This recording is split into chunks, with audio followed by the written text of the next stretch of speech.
Me, a bro. Yep. He, a dude.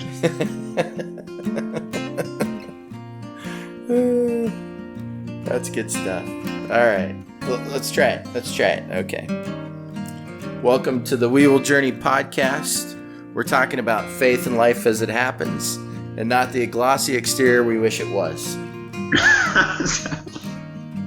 Ah, What, man? What did I do wrong? I think you said it's because all the things I was thinking about before. But we can edit that. You got that part good.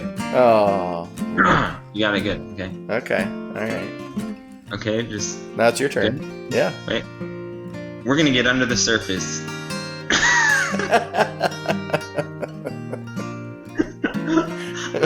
I should have said all those things before. We should have waited. Down and dirty until after we read this part. Okay. Okay. Wait. We get under the surface and explore the down and dirty.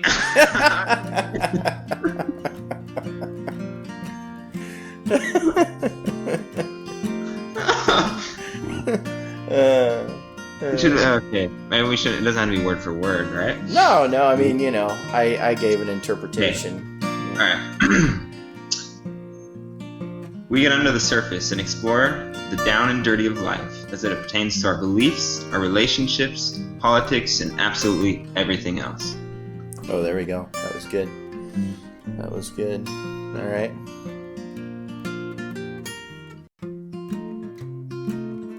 Are you digging our theme music? Well, we dig it too.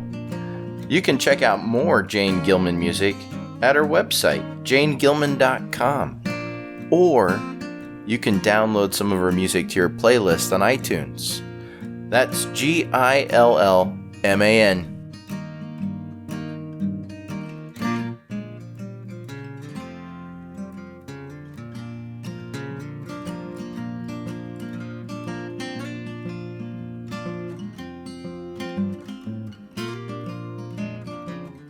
3, 2, 1. All right, we're going again, Seth. This is our take 2 moment to get this podcast right today. So how do you feel about it? We've already done one take, and you apparently forgot to hit record. I had the first 7.5 minutes, and they were strong. 7.5. It was a strong 7.5 minutes, I'm sure. I have to go back and see. I don't know, but there was so many things that happened, like in phone calls and the internet screwing up and stuff. That maybe this is better. Maybe it's for the best. And Alyssa reminded me, if you're gonna record another episode, don't just refer to the last one the whole time. Right. We probably should not refer to the last episode that nobody will ever hear. I guess if we wanted to, we could upload my side of the conversation. Ooh. That would be really, what did Seth say? What did he say in that moment? That's true. It's like choose your own dialogue or choose your own answer. Yeah, it's like those books that we used to read as kids. I don't know, alternate endings. You could pick different endings for the book. And it's like if you choose the number 2 path, go to page 74. Yeah. My wife also had feedback for me today, and she said that she had listened to our last episode, and I don't know if you remember it or not, Seth, but about 6 minutes into it, yes. I had mentioned that we had actually talked about a lot of nothing, and she thought maybe we could just cut out the first 6 minutes and get right to the part where we actually start talking about something. And I told her it just seemed too logical for us. That wouldn't make sense for us. I don't know. Well, did you tell her about all the parts that did cut out? Well, I told her, I said that you had mentioned, there's that little skip forward 15 or 30 seconds feature that people could utilize, and so that is helpful. So I guess if you're listening to this episode, and you didn't know that you could skip forward 30 seconds on your app, If we're boring you right now with what we're talking about, skip forward. There's going to be an interesting part at some point in time. Maybe you just promise maybe a lot right there. I know. Maybe it's 10 minutes in. Maybe it's 15 minutes in. Maybe we're like at the 58th minute, and finally one of us has something interesting to say, and there's 2 solid minutes of dialogue. I don't know. Or you can hear, at least you get to hear Jane Gillman's song at the end, which is might be the best part. Yep. And you can go to her website, janegillman.com, and she's also on Apple, and I'm sure she's also on YouTube. And YouTube, yep. And we love Jane Gillman. We're gonna have her on our podcast at some point in time, so that will be cool. I think after the holidays, she said, right, Seth? Kind of like after the first of the year? Yeah, I think she said holidays to be vague, so that way she could push it as long as she wanted. Yeah, it could go into. No, I meant 4th of July. I meant a different year. Independence Day. Yeah, I have not yet retired. So who knows? Eventually, we're going to interview Jane, and she is a lovely woman. I worked with her on the music for our intro, and she was great to work with, and has done a lot of really cool things in her life. And so I'm excited to talk about just kind of some of those things. One of the most recent things she's done is she's worked on like a children's music project, which I think sounds kind of cool. So I'd like to talk to her about that and just pick her brain a little bit and see what else she's been up to. But Seth, we wanted to talk about music today, so I guess that's a great little segue to go from Jane to the conversation that we actually wanted to have. So introduce kind of what you want to talk about, Seth, with this idea of music. Well, I think the idea of music is like notes and tones, like somehow put together, right? Or something like that. This is true. This chords, is true. Chords, bar stuff. Layering notes. Yep. No, so I watched this movie last night with my wife. It's the newest Spider-Man. Actually, I don't think it is newest. Yeah, I made that mistake before when I was thinking about it, but I think it's... Don't talk about the last episode that nobody's going to hear. Don't do that. It's it's Spider-Man Into the Spider-Verse, and it's... Okay. I would recommend it. Okay. But one of the things that drew me into the movie was the soundtrack. And I have noticed that about myself, that if a movie has a really good soundtrack or really good, whether it's actual like songs, like for example, Guardians of the Galaxy, has like just a lot of really fun songs from the 80s. Mm-hmm. Or if it's just like an amazing like Hans Zimmer soundtrack, like all of like Christopher Nolan's movies, many of those. Good music draws me into a movie, and it makes it amplifies everything. It makes me connected more emotionally and more invested into what's going on, and I enjoy it a lot better. And so it made me start to think about, at church we also have music, right? Yes. And I think a lot of people kind of view church in a similar way with music, and not just with music, but just because that's kind of what I've been thinking about is we might feel a connection to the church based on the worship music. Maybe it's the style, maybe it's the band, maybe it's the word. Some in the States, there's a lot of bigger churches where they have like their own band, and a lot of times they even like write their own music and stuff, which is completely far away from where I'm at, what our context is. Check out their new CD after the service today, man. Go to the bookstore, and it's on the aisle on the left when you walk through the main door, and there is. Bobby's going to be at the cash register after the service. He'll be happy to help you check out and jam to some new music, man. So anyway, yeah, keep going. And they'll sign their album for free. Oh, nice. I didn't even know that came with a deal. Cool. There's actually one band here that's really good, who they are all Christians, and I don't know if they all go to the same church, but anyways, there's actually a pretty solid Christian band here. So anyways, they're called the Echt Jetzt. What does that mean? Unless they change their name. It's like, really now? Or, like, when I would say it, I would be like, Echt Jetzt? It'd be like, really? If someone says, hey, I went into the mountains and I saw a bear, I'd be like, Echt Jetzt? Like, really? Really now? That's like, say what? That's like, say what? You know, that'd be the same. Kind of like that. Yeah, that's kind of like a similar... Like, what now? Like that. Like, what now? Because Jetzt is now and Echt is like real. Really now. But it could be, maybe how they mean is just like, we're for real. Yeah. I don't know. Okay. But Very it's good. Cool. Anyways, I'll check them out. I could, they actually have at least one song on YouTube. I should actually send them to you. They have some English songs. Okay. I should say songs in English. Well, I really enjoy our other musician friend, that Klemens? dancing Sid. Yeah. He just put out a new song again. Is it on YouTube? Yeah. Yeah. Well, so other people can check it out. Tell them how to find him. It's Klemens Eisner. With a K. Eisner. Klemens with a K. Yeah. And I'll try to we can put all three of these artists in our synopsis or whatever at the end. Okay. All right. At the bottom.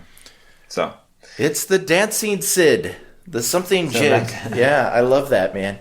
The boys and I were really jamming out to Klemens a few times, and it just puts a smile. You know, some of his music puts a smile on your face. He has another song that talks about the fact that they're at a party and they thought they were out of meat and cheese, I think. And then somebody found more meat and cheese and everybody was like super excited. So anyways, you got the meat and cheese song too. I mean, that's just beautiful. If the meat and cheese tray is empty, then you know that there's issues. Oh man, the party has gone awry. Can you imagine if Jesus had been German and he was at a wedding feast and they ran out of meat and cheese, and instead of wine, you know, good Jewish people apparently party with wine, but in Germany it's all about the meat and cheese, man. And so I don't know. I've never lived in Germany, but in Austria and Germany. So yeah, Jesus, the miracle would not have been wine. We'd be talking about, remember when Jesus made sausage out of, I don't know what he would have turned, water to wine, crackers to sausage. I don't know. So he could definitely do the water into wine trick here as well. It's definitely, it would translate culturally. Wine is definitely a thing that is consumed. I mean, beer and schnapps are the more Austrian drinks, but wine is definitely especially, you know, there's some warm southern regions of Austria where there's a lot of vineyards. So anyways, what I was talking about, yes, music, Spider-Man, and then you had your German band. So Austrian, yeah. So Austrian band. I'm sorry. So the thought is, you speak German. The thought is that, is it like when someone chooses a church based on music? Yeah. Can that be something that's the word righteous coming to my hand, but I don't think I want to say righteous. Like something that's right. You know, should we base our, just like maybe I would, you know, choose a movie or be drawn to a certain movie or watch a movie again based on the music, based on the soundtrack, because it connects me. Should we base kind of our church-going experience on something like that? I don't know what your thoughts are. You want the short or the long answer? You can give me the short answer. We can expand on it. Okay. Well, then we'll just go with no. I don't think that's how you should choose your church, and then we could just talk about the next thing. What else do you want to talk about today? Email. That's right, I said email. Seems like everybody's got one these days, even us. So if you want to get in contact with us or chat about the weather, you can shoot us an email at wewilljourney.connect@gmail.com. Look forward to hearing from you or reading from you.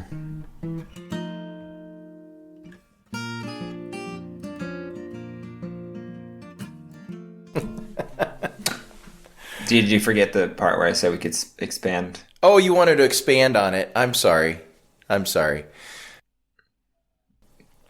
So I've been there myself. I have been drawn to churches because of the music at the churches. And I've even sought out churches primarily because of the music. And I would assume that's because I am a musical person. So, I mean, music just has a lot of meaning to me.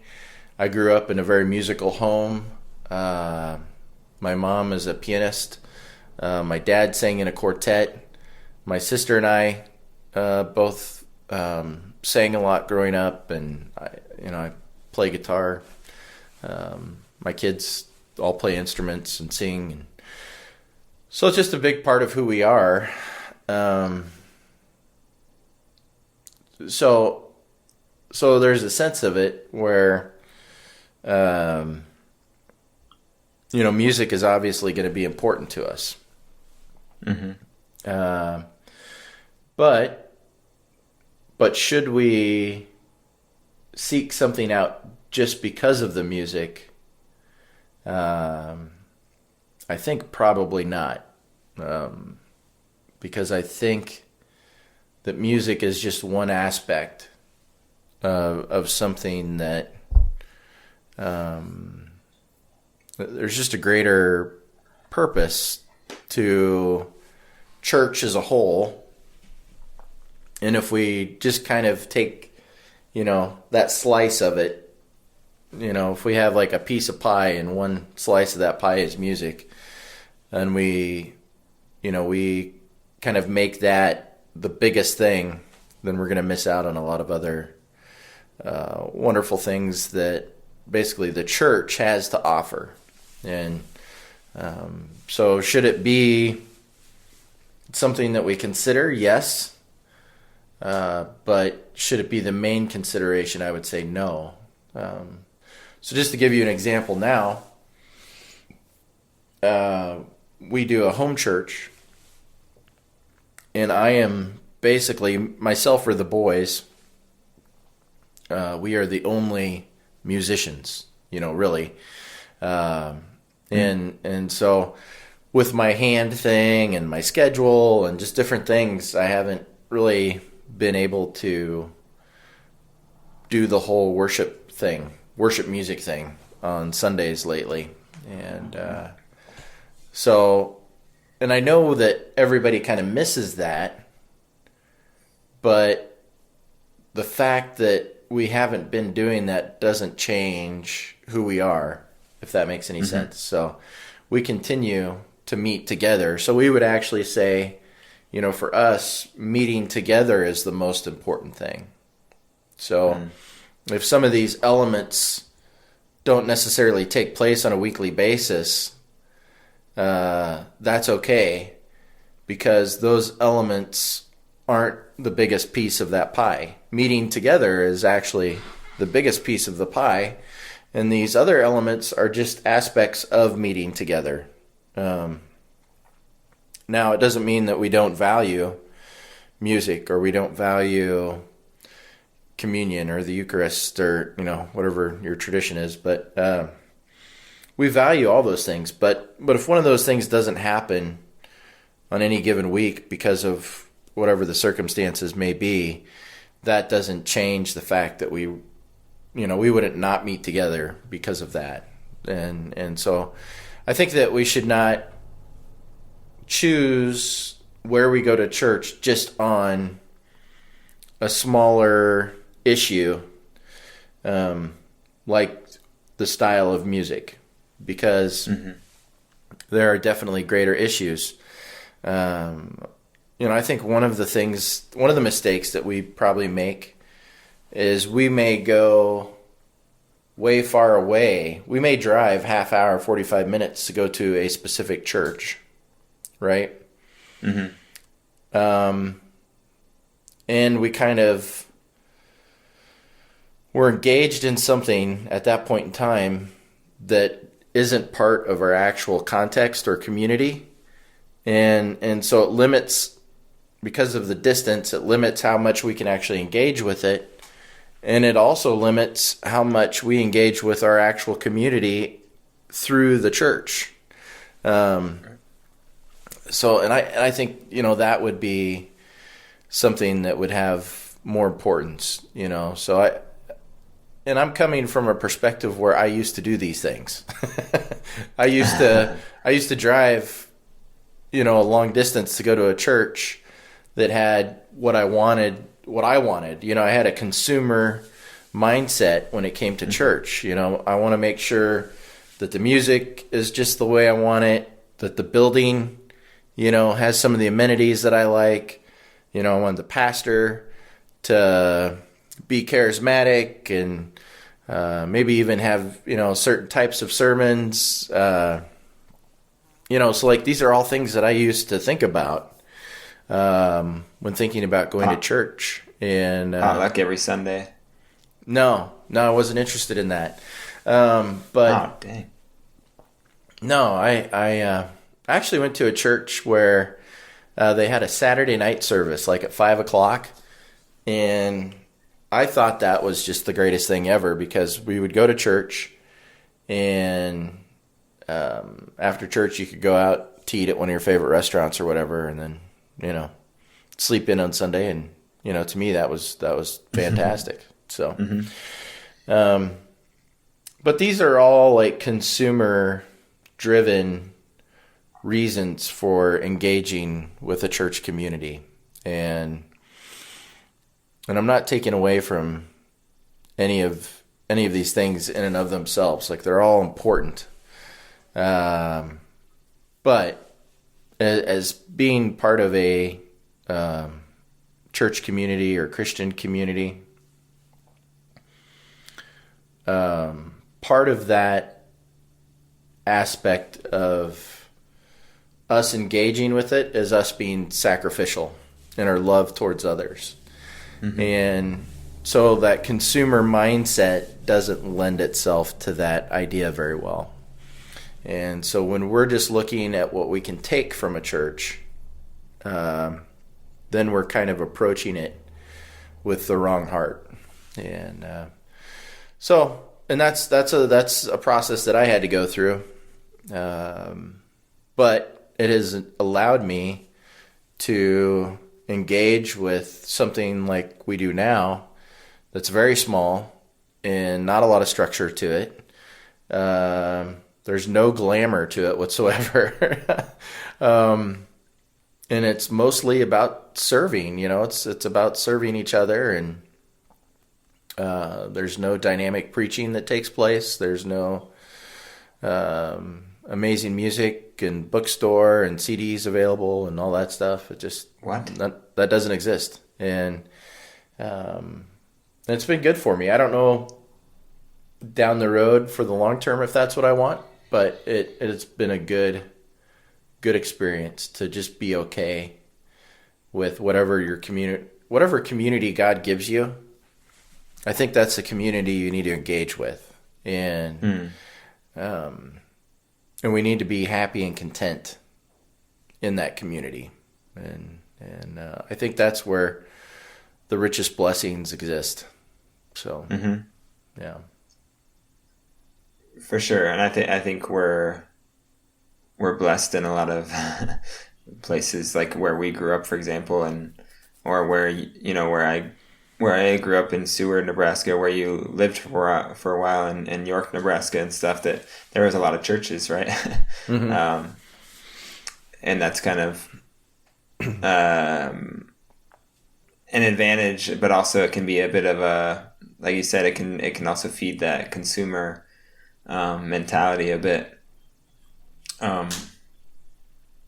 Whereas I think there's places in the world where it's not like there's a choice, right? It's not like, well, I mean, I like the pastor, but the music, come on, it's like, no, this is my community, these are my people. But at the same time, I wonder if some of it has to do with like, where you're at in your faith and kind of maturity as a believer, I guess. Mm-hmm. Like not necessarily maturity as far as kind of overall maybe in your life, but like as far as like being a Christian and how long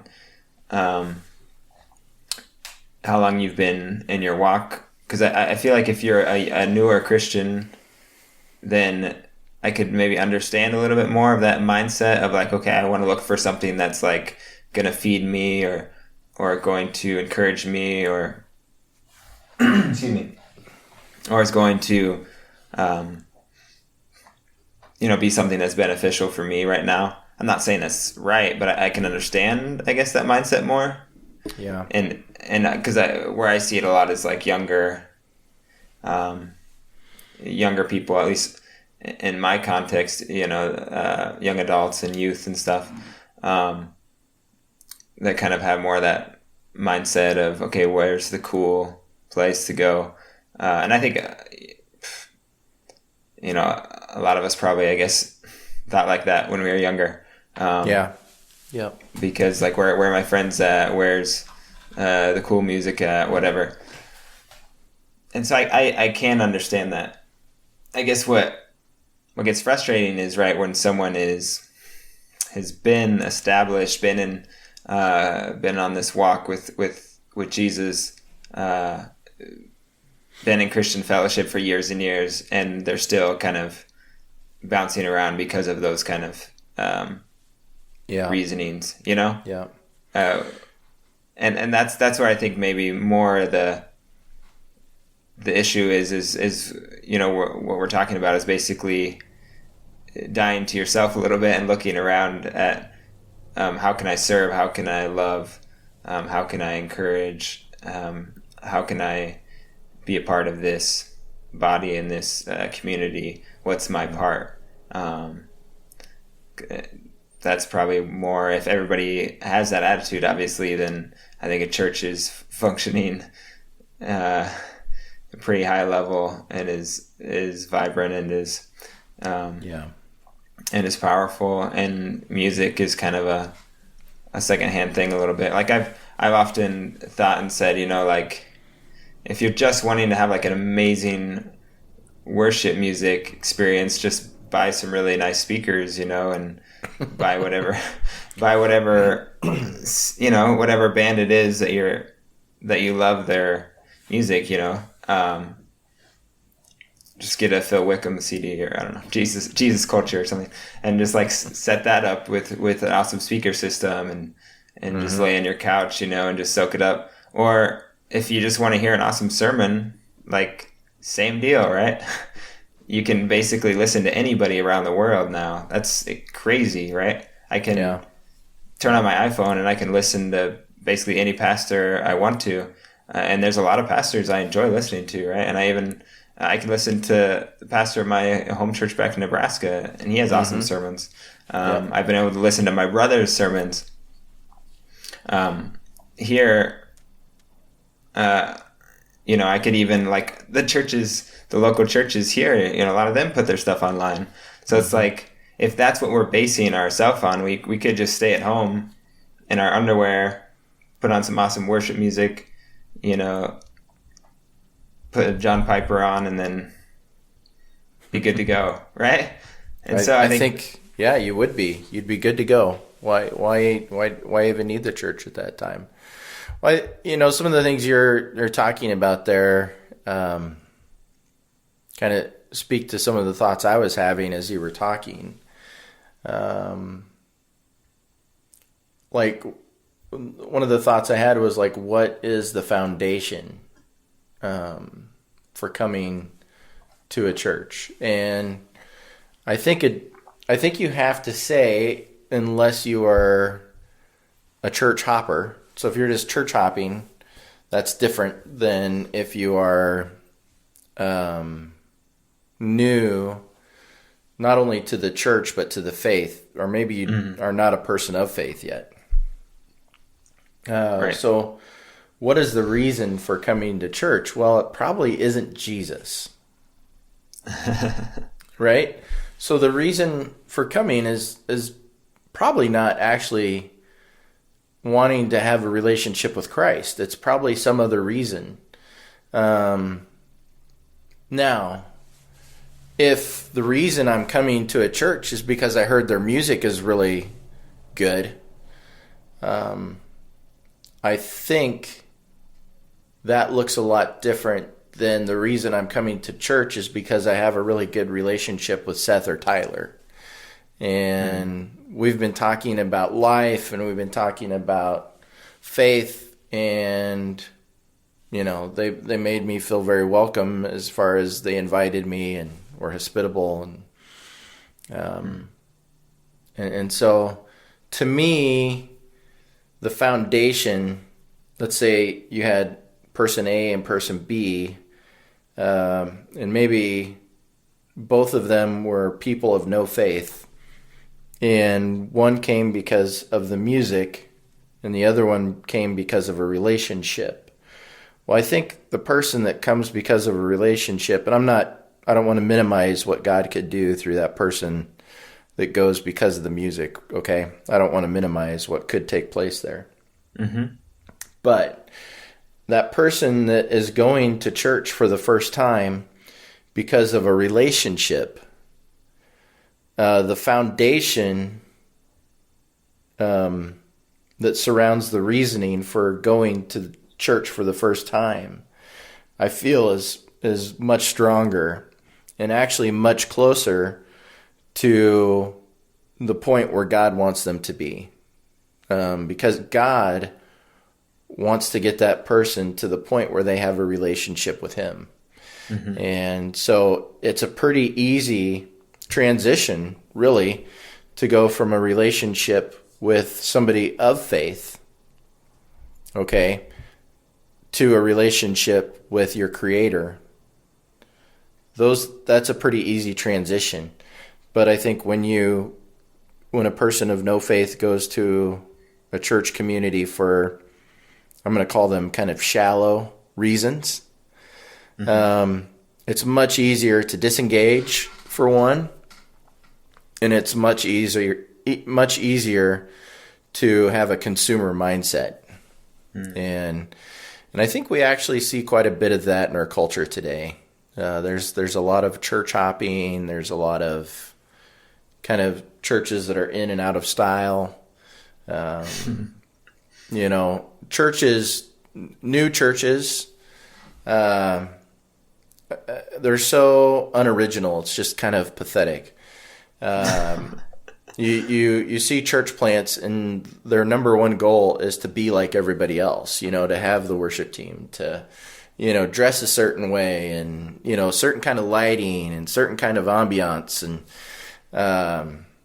none of that has to do with a relationship with Christ. None of that. And they're just attracting consumer-driven people, and so that is just really bothersome to me. and I know that just speaks volumes about who and what our culture is. But as human beings, I think we're more than that. And I think as a church, when we give in to our culture in that way, we're setting people up to experience another thing that in the end is not fulfilling. Mm-hmm. I think that's, what we do when we approach church in that manner. And so then you have now invited somebody into an experience which can be very fulfilling if done right. And now they're in this experience, and they may walk away saying, Christianity is not the answer to that void in my life, because we were trying to appeal to a consumer mindset when the consumer mindset never, ever fulfills the deepest desires in our heart. Hey guys, it's Seth. Some of you might be wondering, I wish there was a way to follow these guys and what they're up to. Well, I don't know if you heard about a little thing called the internet. That's right. If you check us out at twitter.com/WeWillJourney1, you'll be able to keep updated on what we're up to and maybe some future interviews or projects we're working on. Catch you later. Yeah, I think it's tricky too, because, I think we can look to like Acts and see how the church started and how it's growing, and kind of the things that they were doing. But at the same time, they were, at the start, they were very few people, and they were probably more or less kind of the same culture, right? And the same backgrounds, at the start.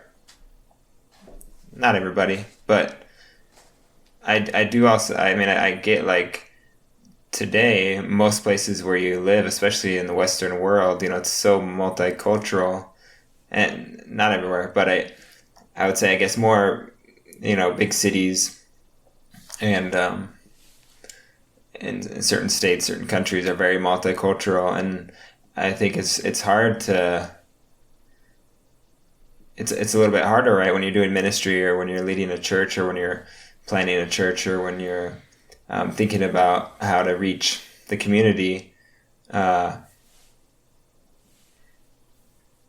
got to think about like all these different cultures, right? You got to think about the age groups and all the different things, and how do we best reach these people? How do we reach the lost? And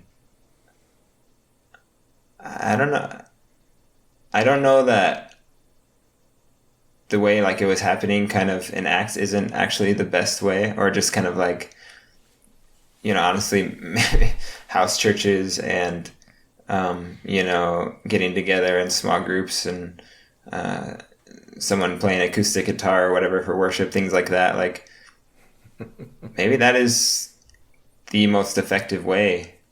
You see house churches in different countries where you're not allowed to meet in big groups, or where you're persecuted. You see them growing like wildfire, right? So it's not like God doesn't use those small little things.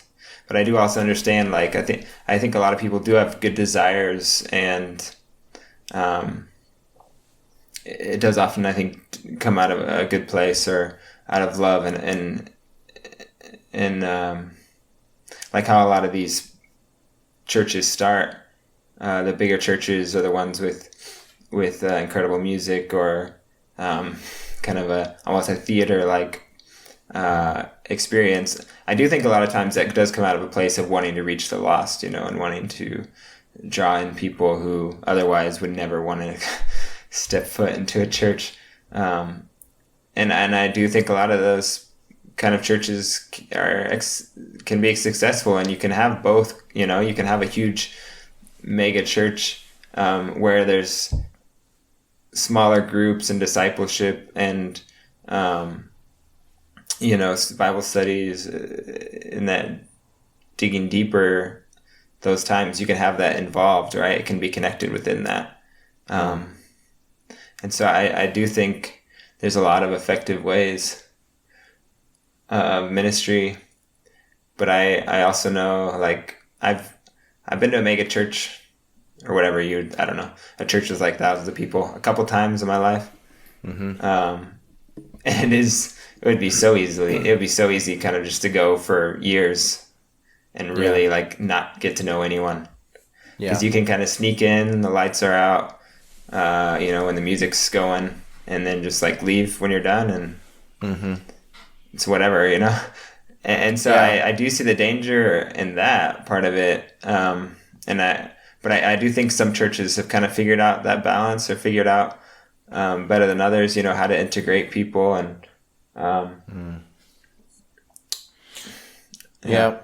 read a book called Disciple Shift, and in that book it talks about going to a large church, and the pastor has a big emphasis on discipleship, and so another pastor was going there just to kind of take it in and see what they were doing.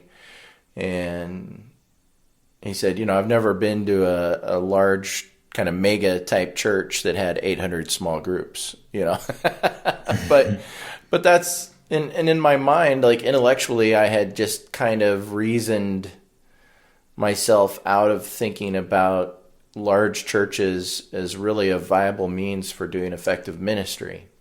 I'd kind of gone down the missional community path, which looks more like home church. But after reading that book, then I started to see where a large church could facilitate a lot of missional communities, basically, and kind of help steer that ship. And so I don't know. I think I value both if done right. There's a lot of mega churches out there that are really, really consumer driven. Their theology isn't great. They're looking to appeal to the masses and provide an experience. And I think we are seeing Christians in the Western world today that really reflect that approach. We just don't have much of a foundation, and we don't look very different from the world. And the reason is that we aren't. I think when you get down to it and you just kind of boil it down as we're not different from the world, and our values and the world's values are very aligned. And so it just kind of is what it is at that point in time. We are who we are. We may say we're something, but the reality is we may be something entirely different. And I think I have a John MacArthur study Bible that I use for different things, but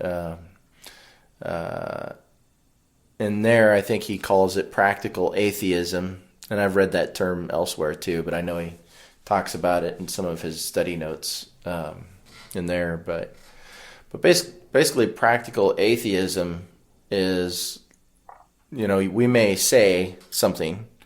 So we may say that we follow Jesus Christ and that we've committed our lives to him, but our actions actually say something very different than that. Our actions say that we just go along with whatever is popular in our culture. And so the term there is practical atheism. It's that our lives actually don't look any different than the rest of the world. We've basically completely conformed with the world. And even though we're saying something different than what our lives are showing. But right. And I think that's culturally just a lot of what we experience today within church. I'm not even talking about outside of church. I think within church we experience a lot of practical atheism where it's just a Sunday routine. A lot of the motivation for being there is self-serving. How many times have I myself gone away from church somewhere, and I may make some remark about the music not really doing much for me, and I may make some remark about, just Christian cliche is like, I just didn't get fed at church today. I didn't get fed. And so what we're talking about there is the pastor didn't speak to me. He didn't uplift me. He didn't make me feel good. And that just speaks to our consumerism. And that speaks to the fact that we're just kind of shallow, and that we're not actually looking to be sacrificial. We're looking to be served. And, so it's a troubling place to be. That episode of the Holy Post that I shared yesterday on our Twitter feed, Os Guinness is a theologian and Christian apologist, and he actually talks about it to a really great extent, much more eloquently than I can. So I would encourage anybody listening to check out that episode of the Holy Post. I think it was episode number 427 maybe, but check out our Twitter feed, and that'll tell you for sure which one it was. Pretty amazing if you knew that by heart. Yeah, I think it is, but episode 6462, I believe. Well, don't confuse people now. But yeah, he just speaks to the fact that as a rule of thumb, or in general, evangelicals are not very well educated when it comes to Scripture. We don't know the Bible. He talks about the fact that we culturally have moved away from repenting of sin. And so, I don't know, he brings up a few other good points, but those were kind of two of the primary points that he was talking about and making. And I think it's just problematic. We need to find ways to move back to something deeper, something that actually does have transformational value. Because too many people are experiencing what we call Christianity, and they're walking away from it totally empty. And I'm not even talking about casual churchgoers. I'm talking about people in ministry.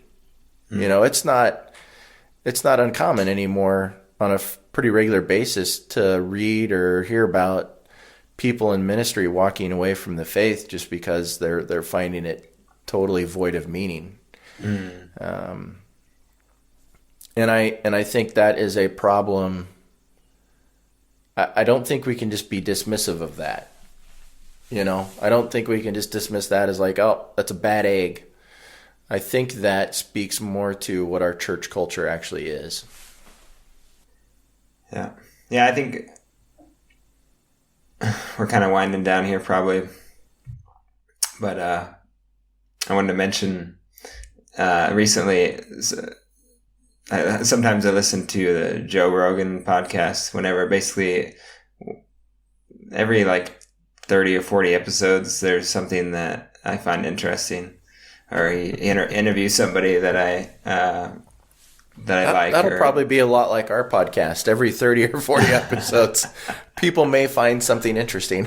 Well, there's other things. There's other things that I would listen to daily or weekly. He's just not I don't necessarily agree with a lot of his things, which doesn't mean I can't listen to him because of that reason. I just, anyways, a lot of his conversations I don't find that interesting. But what is really fascinating, I thought, was a number of months ago he was talking about this pastor from Hillsong, Carl Lentz, in New York, and he's kind of a pastor of a lot of celebrities and stuff, and one of the biggest churches in the world.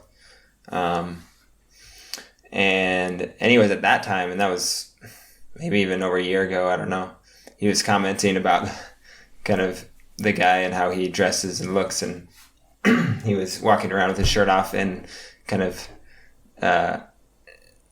suggestive clothing, I guess you could say, for a guy. And they were kind of commenting about that and like saying like, I don't know if I mean, Joe Rogan's not a Christian, right? He's not really religious, but he's like, I don't know if I would trust this guy and his motives.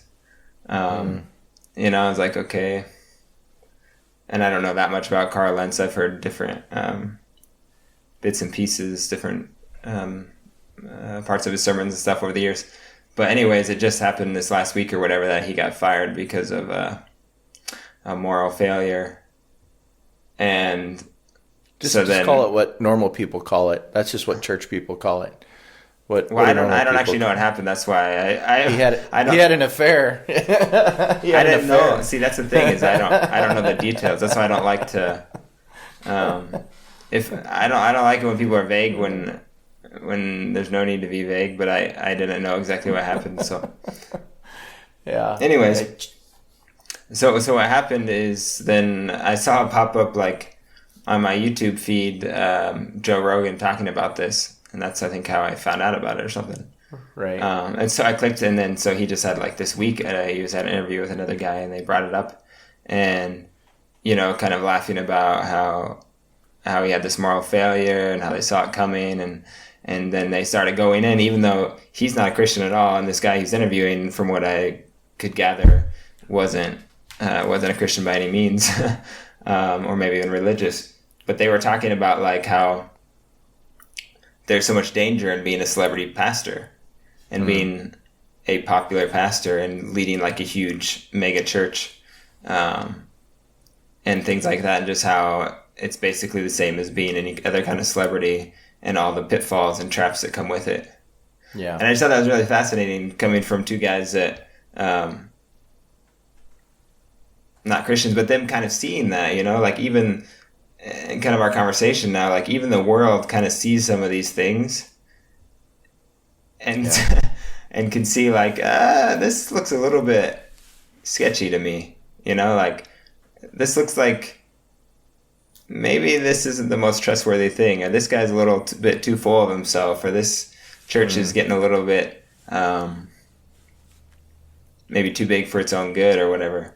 So I think that just kind of speaks to like, and I don't know Carl Lentz, and obviously he did something very wrong, but I don't want to bash on him or another pastor that I don't know their situation. I know that he sinned and he needs to repent and that, but I don't know. I think those kind of things, like you said, people walking away from the faith, those things, people having affairs, people sleeping with their secretary or whatever of their church, you hear about that stuff all the time as well. And I think that's kind of connected, right, to that consumerism and that kind of becoming, this place is becoming more about us, whether it's us as goers or becoming more about the pastor, the worship leader, or whatever. And anytime the focus goes away from Christ, and I think that you lose a bit of that authenticity and that openness and that honesty, then I think you're more open to all those kind of things happening, I guess. And I just thought that was fascinating to hear, kind of two like secular sort of perspectives on a situation like that. And I think so yeah, what were you kind of talking about, the core, going back to it, whether it's music, whether it's the pastor, whether it's what kind of candles they use in the entryway to the church, like those things, that's not the central point, right, of our faith, and that's not that's not the glue that should hold any church together. Right. Yeah. Well, even that book that I referenced, Disciple Shift, they talk about another church, which was Bill Hybels' church, as being a church we should look to as doing it right, But by the time I had read this book, Bill Hybels resigned from his position because he had an inappropriate relationship with a woman in his church. Oh, wow. I mean, we hear about these things just over and over again. There was even a Christian rap group that I liked, and they did like a sermon jam with this one pastor that I assume probably was like the pastor of their church. And so, I like Google the dude, and he had to resign from his church for having at least one affair, maybe more. Wow. And I think what it points to is, and actually the Holy Post podcast talked about this with the president of Liberty University. I'm forgetting his first name right now, but anyways. There's just a lack of accountability. And sometimes even like more than a lack of accountability, the leadership knows about the accusations and they either don't do anything about it or they kind of help with the cover up.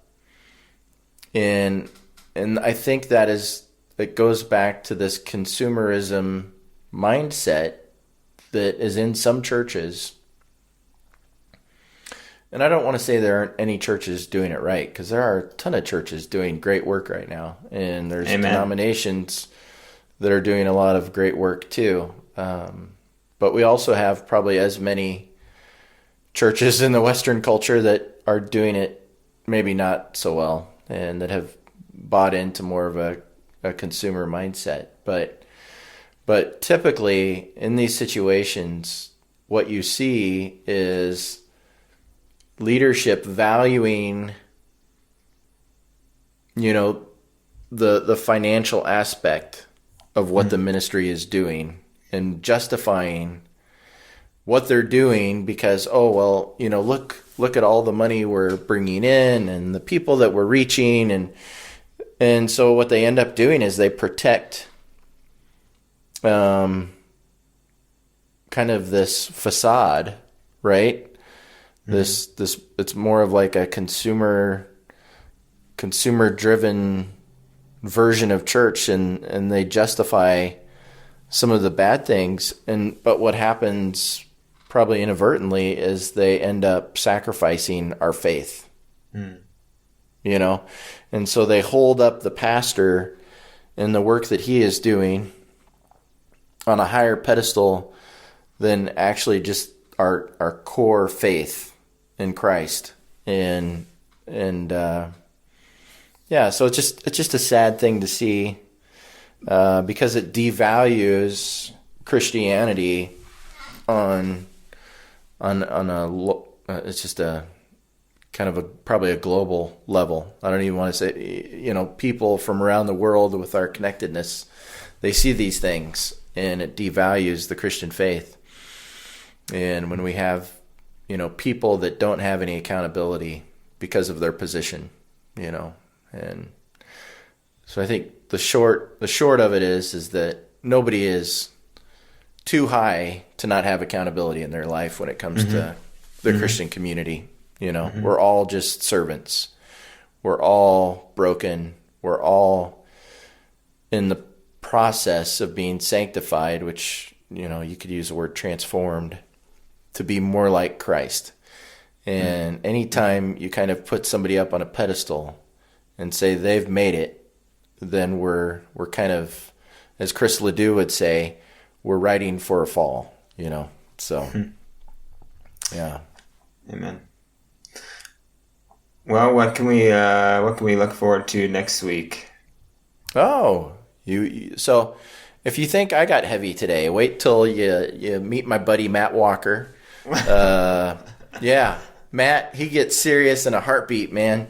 So actually, we're going to talk about the sinner's prayer and just kind of how that has, once again, affected Christian culture and how we approach faith. And it's a great conversation. I think we had it Seth, was that like April, May, somewhere around there? Yeah, it was around the first. So right now, we just entered a lockdown here yesterday, like complete shutdown.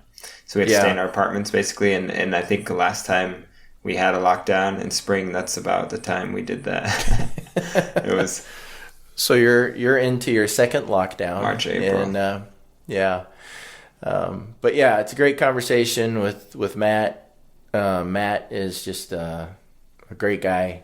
I love talking to him and hanging out with him. He lives close to me, and he is actually a mentor of mine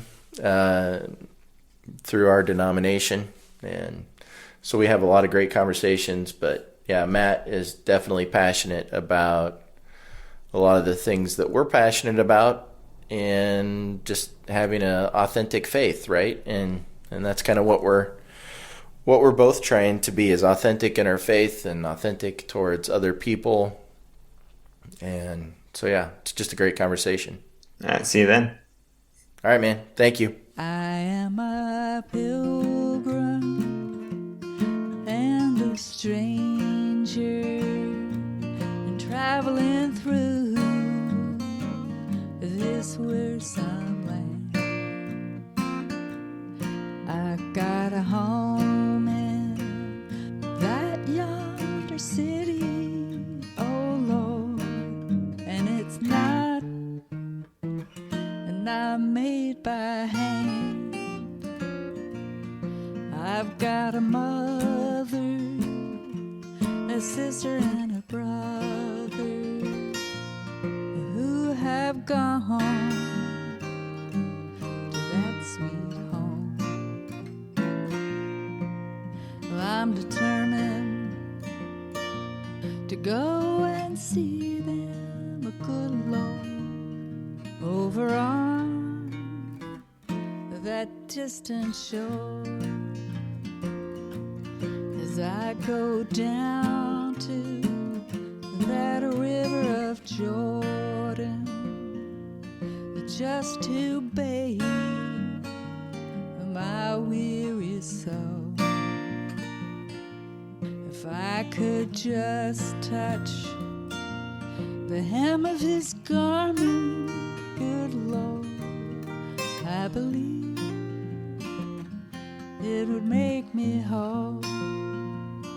And when I'm dead,